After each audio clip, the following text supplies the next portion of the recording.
O ministro Silvio Almeida, ele é conhecido, ele é uma pessoa que eu conheci de um modo muito interessante. Ele estava vindo dos Estados Unidos, ele já tinha produzido suas aulas lá, e eu estava fazendo uma série de trabalhos e estudando o movimento, tanto o movimento escravagista quanto os movimentos de dominação na era moderna, né?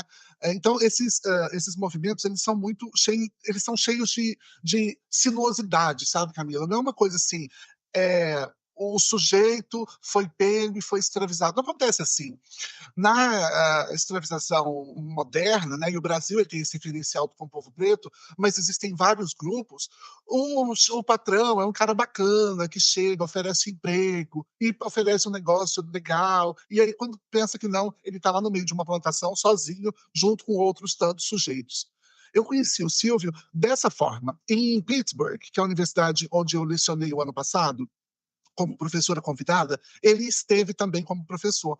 E não tem casos de. Não se fala isso, muito pelo contrário. Quando mencionado, ele é uma das pessoas mais respeitadas. E o Silvio ele tem uma coisa de. Ele tem uma coisa muito particular de ser um homem doce, de ser um homem sensível. Então, ele fala com você com a mão em você. Ele não faz isso com a Sarah York, ele não faz isso com fulano, com Beltrano, ele faz isso com todo mundo. Ele me vê, eu nunca fui recepcionada pelo Silvio, que ele não beijasse a minha mão. Né? O que eu estou dizendo aqui, Camila? Eu não estou dizendo ele já está condenado. Né? Não sejamos idiotas. Ele já foi condenado. Existe um tribunal público que já arrebentou a dignidade desse homem e não vai pedir desculpa. Ponto. Olha como funciona isso, né? Olha que caso gravíssimo que acontece e sendo repercutido agora pela radiodifusora de Goiânia. Não à toa, um dos estados onde o masculinismo tóxico mais acontece. Eu não quero, como eu disse, o ministro Silvio Almeida ele já foi culpado, ele já foi condenado. Não há na história nada que possa reverter uma situação como essa.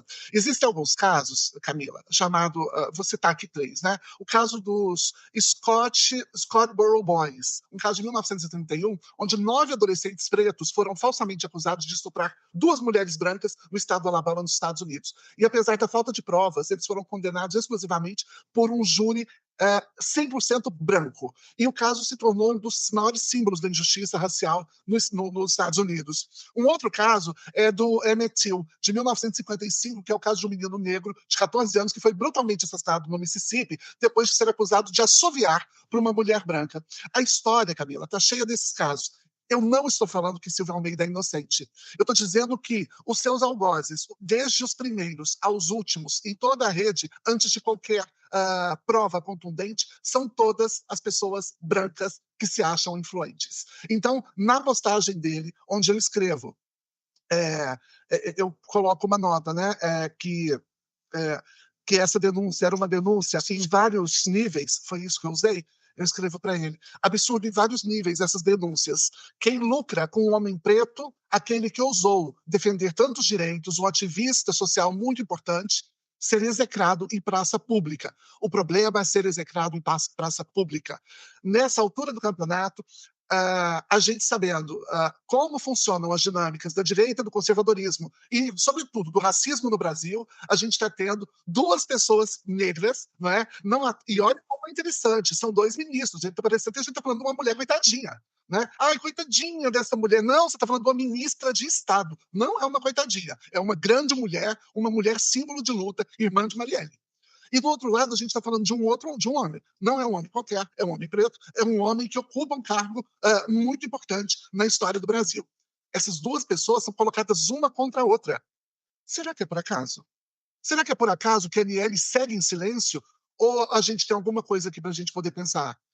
Eu, francamente, algumas pessoas disseram sobre a foto da blogueirinha com a ministra, eu não gosto, sabe? Eu acho de péssimo tom. Mas vou dizer como que algumas opiniões não podem ser ditas, né? Porque, inclusive, tem gente que pode dar opinião e que pode errar com muito gosto. Tem gente que não é digna nem de errar. Então, eu fico sempre pensando, será que de fato a gente pode errar? Eu mandei uma mensagem para o ministro Silvio Almeida dizendo que a verdade virá como né, como a gente tanto espera, mas também mandei uma mensagem para Marina Ganzaroli, que é da comissão da OAB de São Paulo e a presidenta do Me Too. E para as duas interpelações, para uma eu tive resposta. Para Marina, eu ainda sei que certamente ela deve estar falando com outros canais mais importantes. O que eu estou te mostrando é isso. Alguns canais são mais importantes. Para quem você está dando importância nesse exato momento? Você quer realmente falar em igualdade, mas você exerce certas coisas que entram em desacordo com a sua palavra? Isso é muito interessante. Tem uma travesti, uma pessoa, uma travesti que é política, e ela luta por cotas trans. E aí um dia alguém perguntou para mim, o que você acha dessa pessoa que luta por cotas trans? Eu perguntei, você já viu quem assessora ela publicamente? Não tem uma pessoa trans? Ora, parece que a gente precisa pensar em quem são os apoiadores reais de certos grupos. Aqui na 247, eu não tenho convívio com muitos dos meus colegas, né? Alguns deles estão mais distantes, né? Outros são muito próximos, mas nunca houve censura à minha fala, a qualquer coisa. E isso mostra quem está onde e por quê, Camila. Eu acho que a gente precisa pensar isso com essas muitas camadas. Não dá para fazer um jogo rasteiro e rápido de, ele assedia, passou a mão na minha perna. A gente tem um vídeo de um homem pegando no seio de uma mulher, um homem branco pegando no seio de uma mulher.